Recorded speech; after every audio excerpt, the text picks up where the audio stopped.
Hello, my name is Michał and I'll guide you through a Group 29 coding assignment. We decided to make a matrix calculator, which will allow the user to calculate various properties of a square matrices of different sizes. First, let's take a look on the features of the code.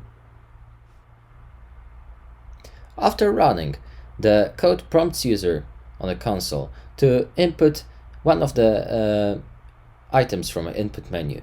So it's either input matrix, load from a file, or exit. Let's talk about it for a while. If the user selects input matrix, he will be prompted to enter the size of a matrix and its components. On the other hand, if the user decides to load the matrix from a file, he will be able to do so just by entering the name of the file. For example, we have a square matrix which has 9 elements from 1 to 9 on a test.txt, and if I enter number 2 on the console and enter file name test, it will load the matrix that was in this file.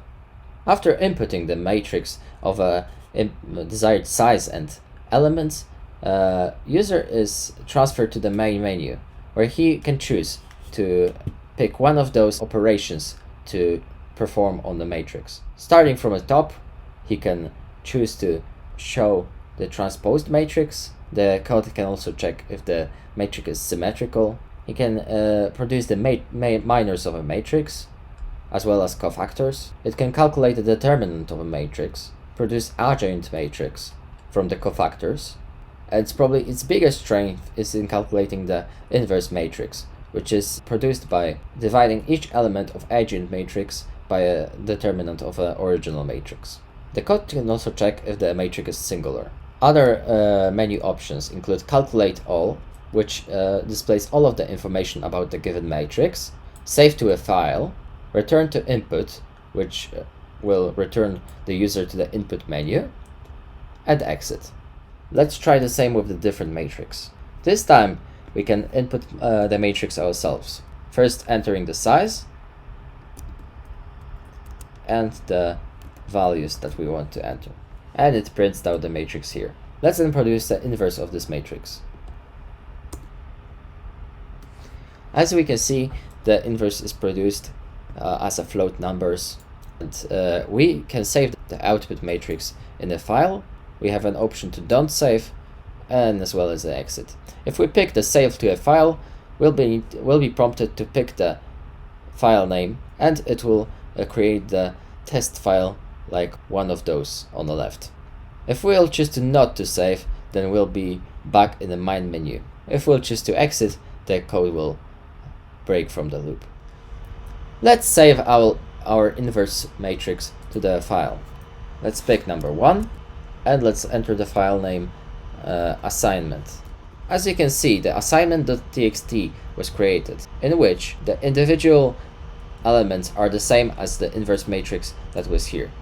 This is extremely helpful, especially when we want to perform operations on a matrix that has already been operated on.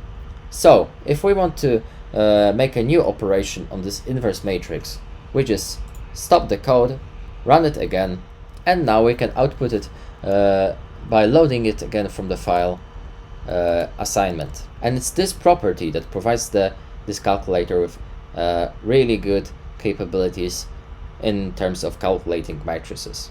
Finally, let's take a quick look on the main code. In main.cpp, all of the important functions are called, including those that call the menu, those that print the menu, those that check which element of the menu has been selected.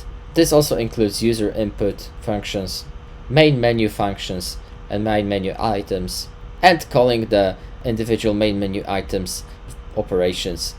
For example, transport is symmetrical, minors, etc.